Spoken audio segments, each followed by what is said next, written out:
사도행전 20장 26절부터 마지막 절까지 함께 읽겠습니다. 교독해서 읽을게요. 그러므로 오늘 여러분에게 증언하거니와 모든 사람의 피에 대하여 내가 깨끗하니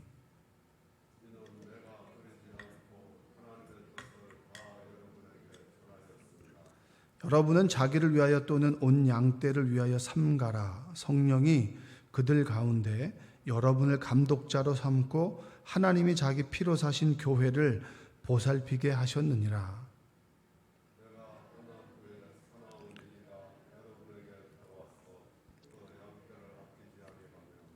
또한 여러분 중에서도 제자들을 끌어 자기를 따르게 하려고 어그러진 말을 하는 사람들이 일어날 줄을 내가 아노라.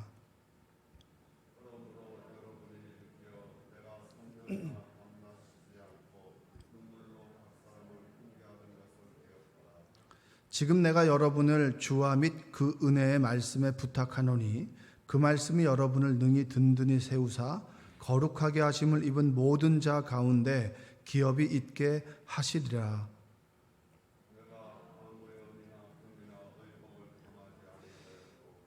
여러분이 아는 바와 같이 이 손으로 나와 내 동행들이 쓰는 것을 충당하여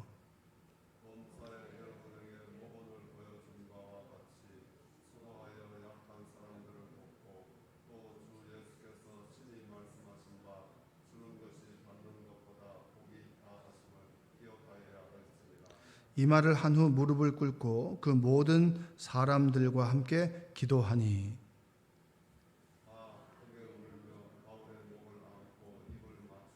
함께 읽겠습니다. 다시 그 얼굴을 보지 못하리라 한 말로 말미암아 더욱 근심하고 배에까지 그를 전송하니라. 아멘. 오늘도 하나님의 은혜가 여러분의 삶 가운데 함께하기를 주님의 이름으로 축복합니다. 여러분이 기도해 주셔서 제 아내 수술이 잘 됐고 경과도 좋은 것 같고요. 그리고 오늘 퇴원을 합니다. 그래서 앞으로 어떻게 수술을 치료를 하게 될지 이제 이번 주 금요일 날 의사를 만나게 되면 이제 결정이 되는데 심려를 끼쳐드려 죄송하고요. 그리고 기도해 주셔서 감사합니다. 오늘 그 사도행전 20장에 있는 말씀은 지난번에 말씀드렸던 부분에서 뒷부분을 제가 좀 중요한 부분이 있어서 빠뜨려서 그 부분을 하고 20장을 좀 마무리하려고 합니다.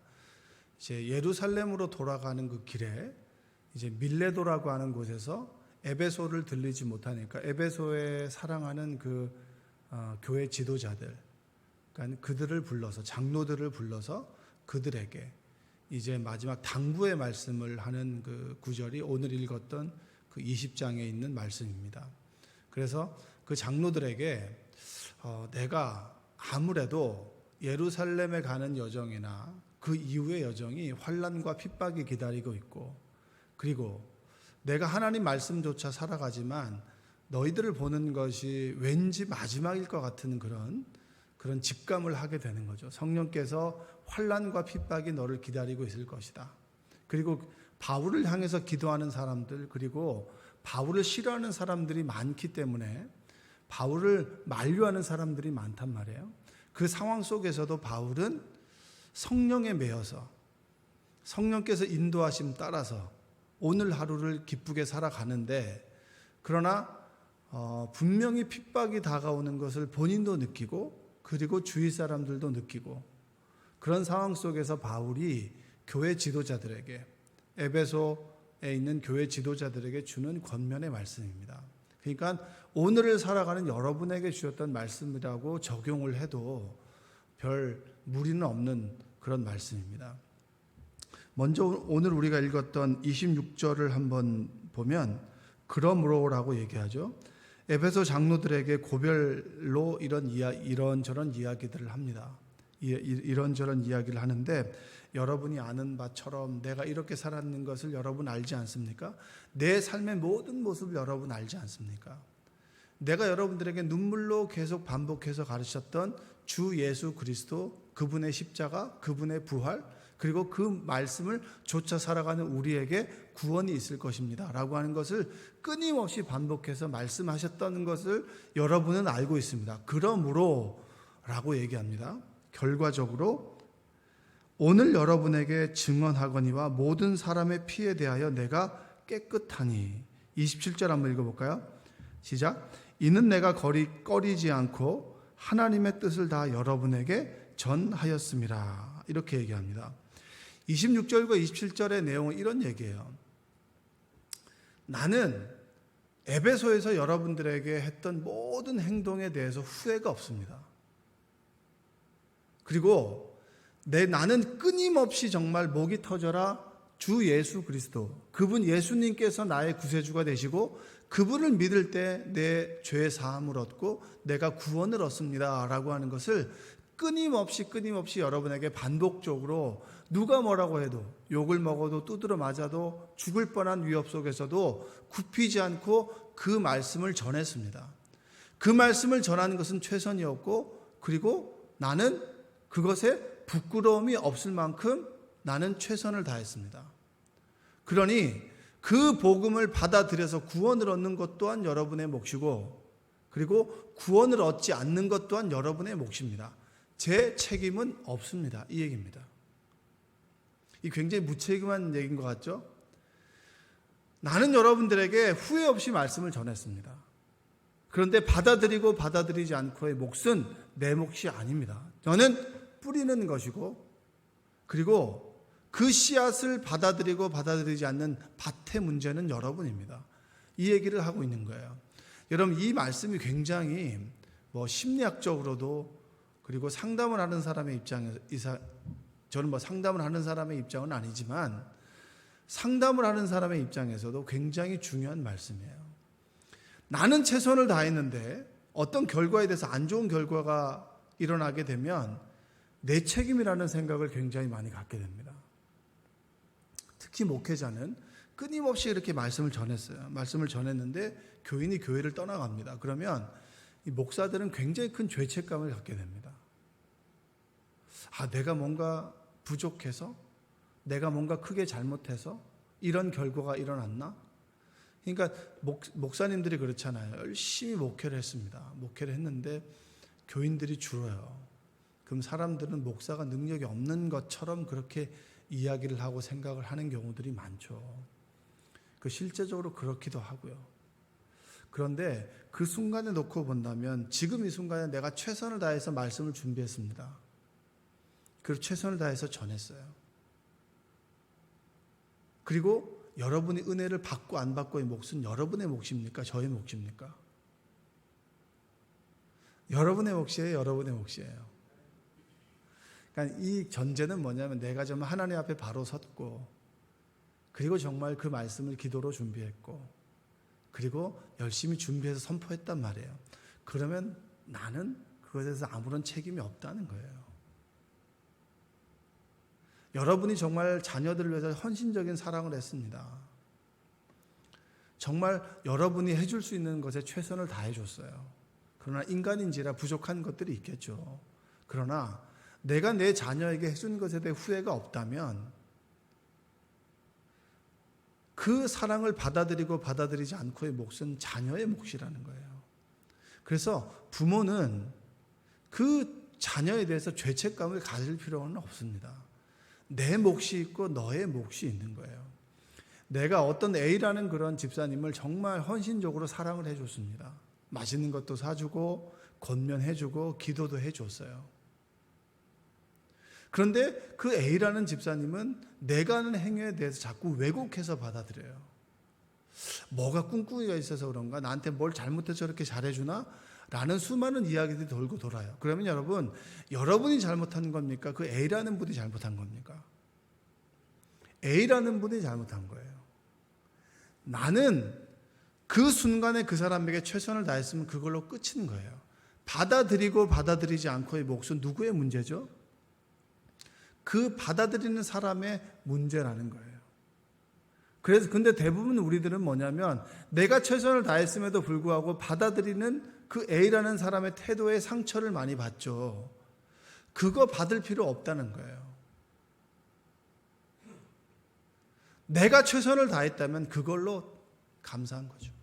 그러나 받아들이지 못해? 그럼 그 사람의 몫이다. 그리고 나는 나의 길을 굳이 간다는 거죠. 그게 바로 여러분 26절, 27절 읽었던 바울의 고백이에요. 나는 열심히 최선을 다해서 복음을 전했습니다. 그리고 그 복음을 받아들이고 받아들이지 않고의 몫은 성령께서 하시는 부분입니다. 그리고 성령께서 아무리 그 사람 마음속에 역사하셔도 내 의지로 받아들이고 고백하는 몫은 그 사람의 몫입니다. 그러니 그 사람의 피에 대하여 내가 깨끗합니다.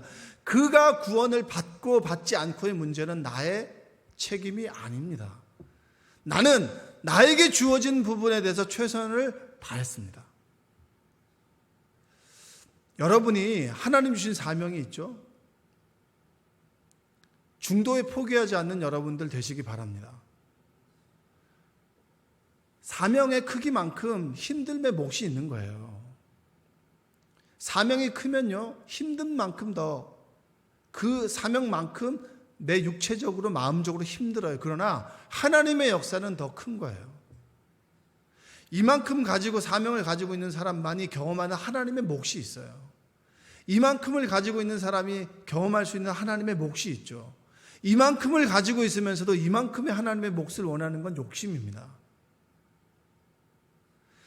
10달란트 가진 사람은요, 10달란트 가진 만큼 힘들어요. 그러나 10달란트 크기 이상의 하나님의 은혜를 경험하기 때문에 힘든 것보다 하나님의 은혜가 더 크기에 하나님의 사명을 감당할 수가 있는 거예요. 전 여러분들이 하나님의 사명을 감당할 때 눈으로 보여지는 상황과 결과에 좌우되는 것이 아니라 내가 하나님 보시기에 부끄럽지 않고 최선을 다했다면 그것으로 감사하는 은혜가 있기를 주님의 이름으로 축복합니다. 누가 뭐래도 여러분, 내가 열심히 했는데 죽을 쓸 수도 있잖아요. 죽을 쓸 수도 있어요. 그런데 그게 내 눈에 볼 때는 죽을 쓴 것이지만 그것이 씨앗이 되어서, 그 실패가 씨앗이 되어서 그 다음에 하는 그 다음 스텝에 있는 사람들이 더 열매를 맺는다면 그것조차 의미가 있는 것입니다. 실패를 두려워하지 마시고, 그리고 여러분의 사명이 힘들다고 포기하지 마시고, 결과가 어떻든지 하나님 보시기에 이것이 합당하다면 끝까지 여러분의 사명들을 감당하는 은혜가 있기를 주님의 이름으로 축복합니다. 그리고 28절에 보면 이 장로들에게 권면하는 것이 두 가지가 있습니다. 바울이 사람들을 딱 불러 모아요. 불러 모으고 난 다음에 가슴에서 우러나는 말을 한마디 해요. 그게 뭐냐면 28절 한번 읽어볼까요?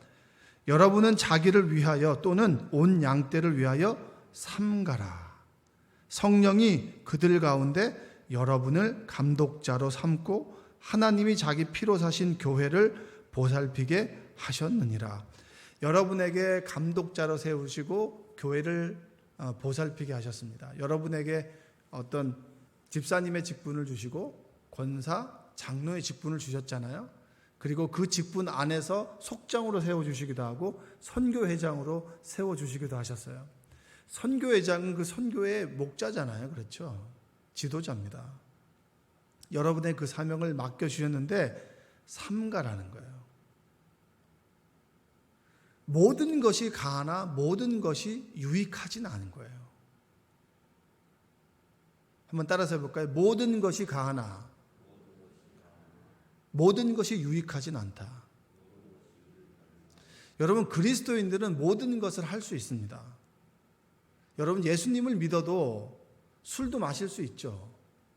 술 마신다고 해서 구원 못 받나요? 그럼 여러분, 구원받을 사람 누가 있겠어요? 담배를 한 대 피운다 그래서 구원을 못 받나요? 여러분, 담배를 피우는 것보다는요, 다른 사람의 해코지 않은 아픈 말을 하는 것이 더 나쁠 수도 있습니다. 담배를 피고 그 다음에 다른 사람에게 해코지를 하고 할 수 있죠. 그리스도인들은 연약하기 때문에. 그러나 그것이 하나님 보시기에 유익한 것인지 유익하지 않은 것인지를 말씀 안에서 판단하라는 거예요.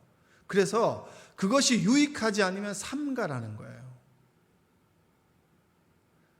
나는 할 수 있지만 나를 욕하는 사람 앞에서 내가 욕을 할 수 있죠. 그러나 이것이 하나님 보시기에 기뻐하는 것인가 기뻐하지 않는 것인가를 판단하고 하나님께서 기뻐하시지 않는다면 욕을 하지 말고 욕을 먹으라는 거예요. 그게 믿음의 분량이고 믿음의 크기입니다. 어느 순간에는 내가 왜 그래? 내가 왜 욕을 먹어야 돼? 나도 욕할 수 있어. 욕할 수 있죠.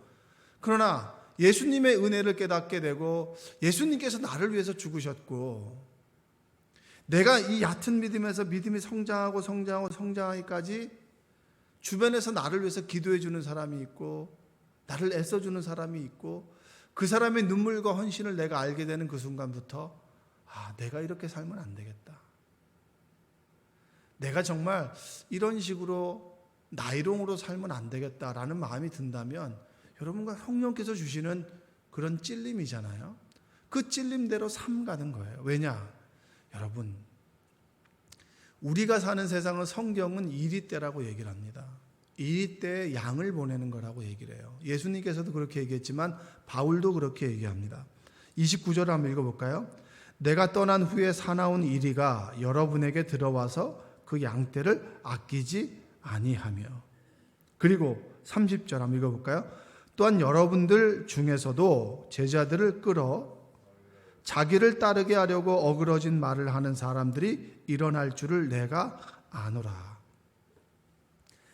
사람들 보면 자기 사람을 만드는 사람이 있습니다. 교회적으로 보면요, 우리 교회만 최고라고 하는 생각하는 그런 교회도 있어요. 그리고 우리 속회가 최고고 우리 선교회가 최고라고 하는 그런 말을 하는 사람이 있어요. 여러분, 여러분이 속한 선교회가 최고죠. 그런데요, 다른 선교회도 최고예요. 우리 속회가 최고죠.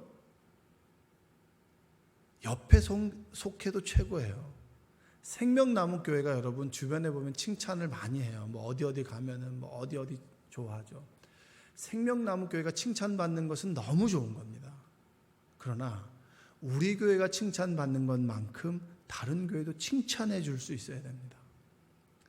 우리 목사님이 최고, 니네 목사님이 이렇게 해서 우리가 정말 다른 사람을 깎아내려서 우리를 높이는 사람들이 있어요. 그것만큼 여러분 하나님께서 싫어하시는 일이 없어요.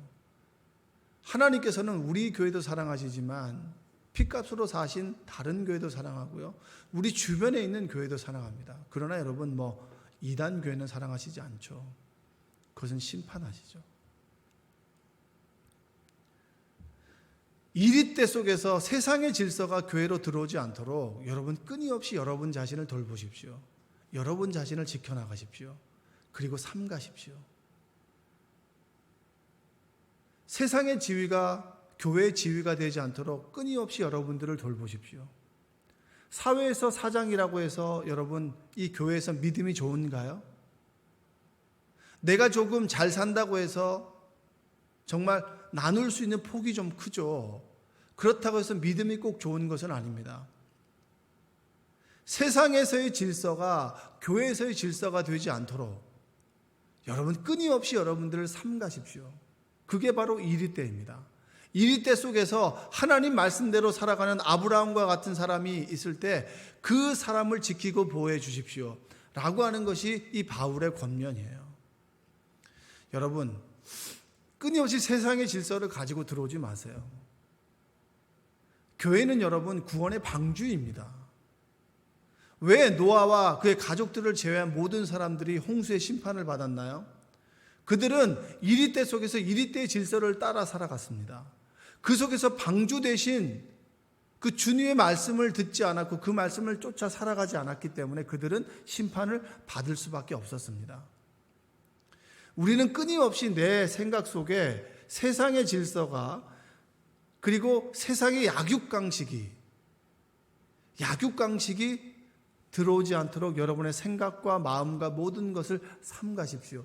이것이 바로 바울이 오늘 우리에게 주시는 말씀이에요.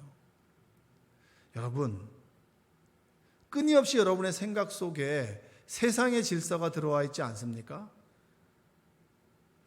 이 뒷부분에 보면 주는 것이 받는 것보다 복이 있다라고 하는 35절의 말씀이 있죠. 여러분, 세상은 주라고 얘기합니까? 받으라고 얘기합니까? 여러분, 직장 생활이나 이런 거 하면서 내가 이 회사가 말이야, 다른 회사는 이 정도를 주는데 이 회사는 이것밖에 안 줘라고 얘기를 많이 해보셨어요? 아니면은 야, 내가 정말 이 월급밖에 부끄럽다라고 얘기 많이 해보셨어요? 저는 사실 좀 부끄러운 게 많습니다. 아, 내가 이 교회에서 이 정도의 사랑을 받을 만큼 이게 그만큼 내가 뭐가 되나, 그런 생각을 많이 해봐요. 여러분이 뭐 저의 아내 수술을 위해서 기도해 주셨잖아요. 왜 내가 이렇게 기도를 많이 받아야 하나? 뭔가 이 수술이 연기가 2주가 되면서 주보에 연기가 되었다라고 주보에 났죠. 그 다음 주에는 그 다음에 수술이니까 났죠. 그러니까 이게 제가 주보를 만들지만 연속 3주인가로 계속 이제 이게 수술이 났습니다. 다른 성도님들은 한 주 난단 말이에요. 이게 이제 뭐 의도된 것은 아니지만 굉장히 제가 좀 송구스러웠습니다. 내가 이만큼의 성도님들의 기도를 받을 만큼 내가 그만큼 이분들에게 진실하게 됐나? 그분들을 정말 섬겼나? 내가 이 월급을 받을 만큼 내가 정말 헌신하고 수고했나? 내가 이런 은혜를 받을 만큼 내가 하나님께 그만큼 뭔가를 드렸나? 나는 여러분, 당연히 받는 것은 당연하고 주는 것은 너무나 어려워요.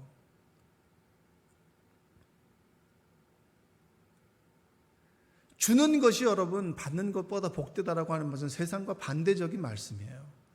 세상은 네 권리를 찾아, 네 권리를 주장하고 그리고 네가 받을 몫을 받아. 네가 정당한 받을 몫을 받지 않는다면 스트라이크를 일으켜.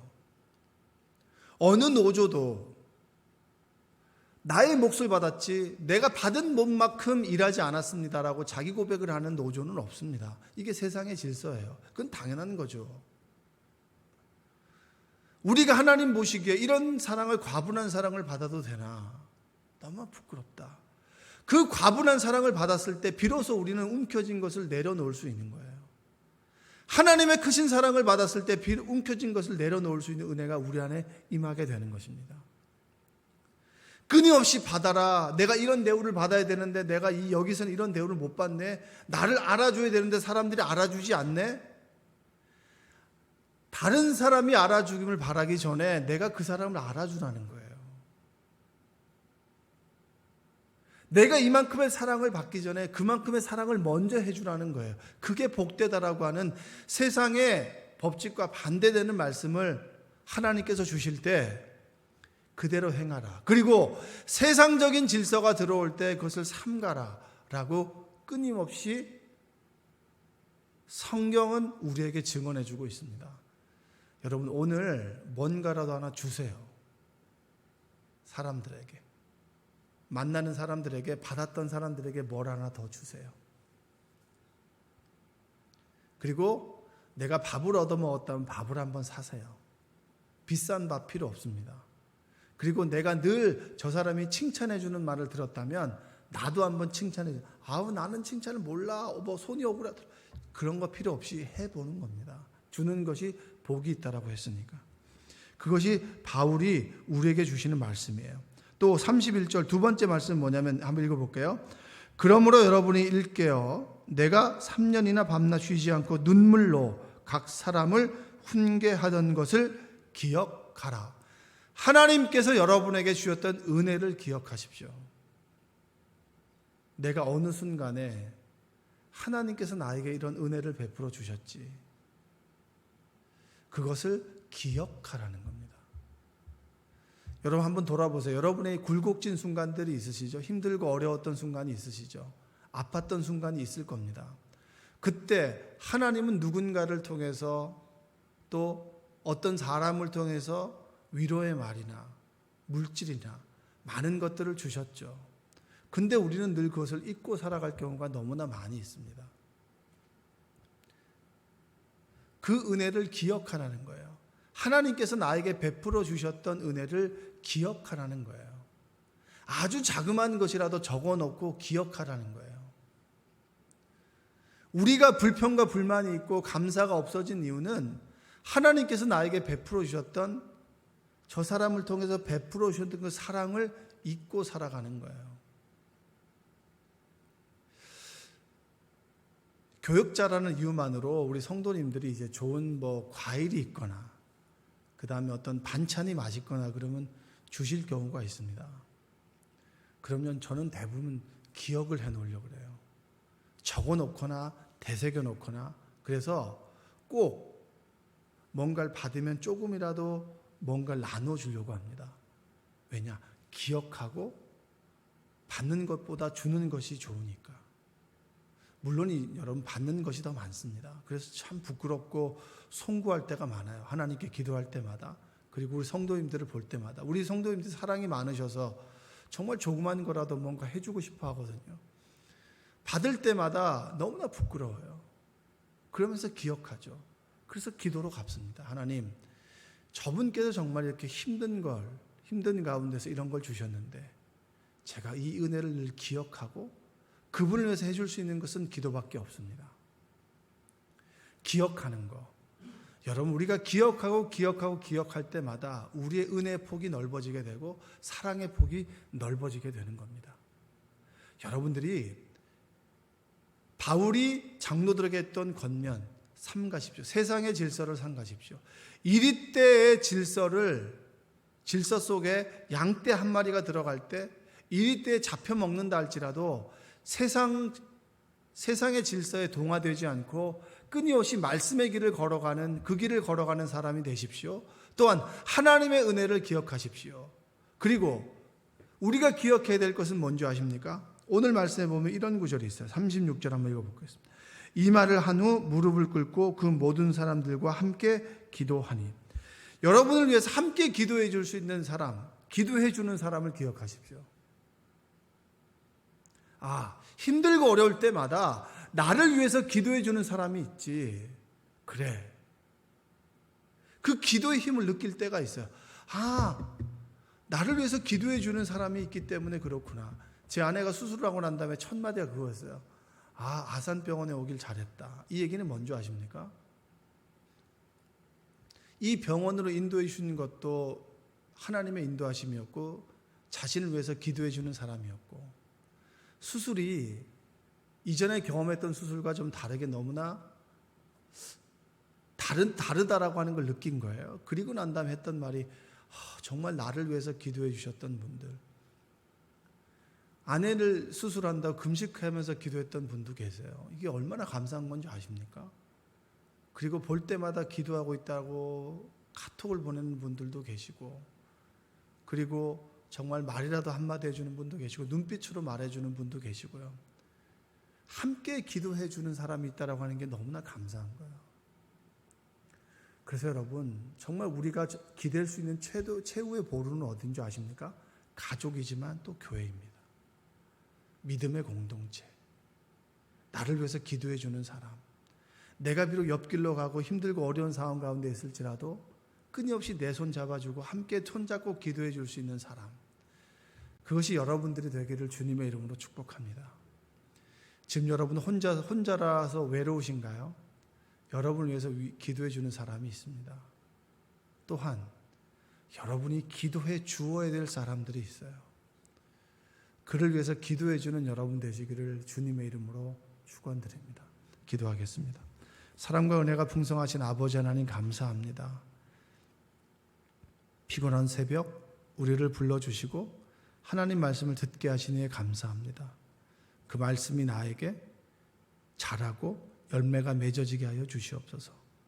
삼갈 것은 삼가고 기억할 것은 기억하게 하셔서 오늘도 주며 나누며 베푸는 삶이 되도록 하나님 도와주옵소서. 간절히 기도하고 원하는 것은 하나님,